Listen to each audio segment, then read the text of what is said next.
Ésaïe, chapitre 45. Ainsi parle l'Éternel à son oint, à Cyrus, qu'il tient par la main, pour terrasser les nations devant lui, et pour relâcher la ceinture des rois, pour lui ouvrir les portes, afin qu'elles ne soient plus fermées. Je marcherai devant toi, j'aplanirai les chemins montueux, je romprai les portes d'airain, et je briserai les verrous de fer. Je te donnerai des trésors cachés, des richesses enfouies, afin que tu saches que je suis l'Éternel qui t'appelle par ton nom, le Dieu d'Israël. Pour l'amour de mon serviteur Jacob et d'Israël mon élu, je t'ai appelé par ton nom. Je t'ai parlé avec bienveillance avant que tu ne me connusses. Je suis l'Éternel et il n'y en a point d'autre. Hors moi, il n'y a point de Dieu. Je t'ai ceint avant que tu me connusses, c'est afin que l'on sache, du soleil levant au soleil couchant, que hors moi il n'y a point de Dieu.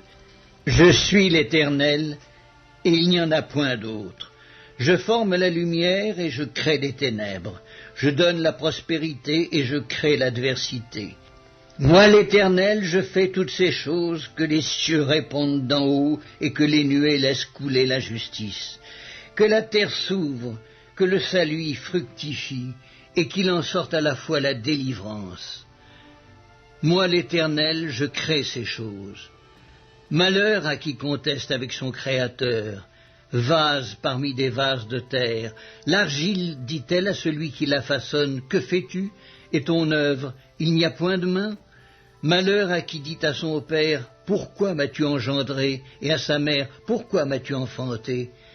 Ainsi parle l'Éternel, le Saint d'Israël et son Créateur. Veut-on me questionner sur l'avenir, me donner des ordres sur mes enfants et sur l'œuvre de mes mains? C'est moi qui ai fait la terre et qui sur elle ai créé l'homme. C'est moi, ce sont mes mains qui ont déployé les cieux, et c'est moi qui ai disposé toute leur armée. C'est moi qui ai suscité Cyrus dans ma justice, et j'aplanirai toutes ses voies. Il rebâtira ma ville et libérera mes captifs, sans rançon ni présent, dit l'Éternel des armées. Ainsi parle l'Éternel, les gains de l'Égypte et les profits de l'Éthiopie et ceux des Sabéens à la taille élevée passeront chez toi et seront à toi. Ces peuples marcheront à ta suite, ils passeront enchaînés, ils se prosterneront devant toi et te diront en suppliant, c'est auprès de toi seulement que se trouve Dieu, et il n'y a point d'autre Dieu que lui. Mais tu es un Dieu qui te cache, Dieu d'Israël, Sauveur. Ils sont tous honteux et confus, ils s'en vont tous avec ignominie, les fabricants d'idoles. C'est par l'Éternel qu'Israël obtient le salut, un salut éternel. Vous ne serez ni honteux ni confus jusque dans l'éternité, car ainsi parle l'Éternel, le Créateur des cieux, le seul Dieu, qui a formé la terre, qui l'a faite et qui l'a affermie, qui l'a créée pour qu'elle ne fût pas déserte, qui l'a formée pour qu'elle fût habitée. Je suis l'Éternel et il n'y en a point d'autre. Je n'ai point parlé en cachette dans un lieu ténébreux de la terre. Je n'ai point dit à la postérité de Jacob, cherchez-moi vainement. Moi l'Éternel, je dis ce qui est vrai. Je proclame ce qui est droit. Assemblez-vous et venez, approchez ensemble, réchappez des nations. Ils n'ont point d'intelligence ceux qui portent leur idole de bois et qui invoquent un Dieu incapable de sauver. Déclarez-le et faites-les venir, qu'ils prennent conseil les uns des autres.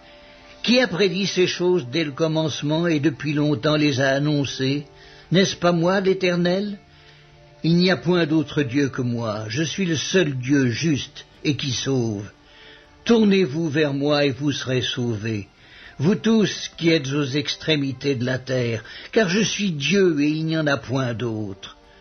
Je le jure par moi-même, la vérité sort de ma bouche et ma parole ne sera point révoquée.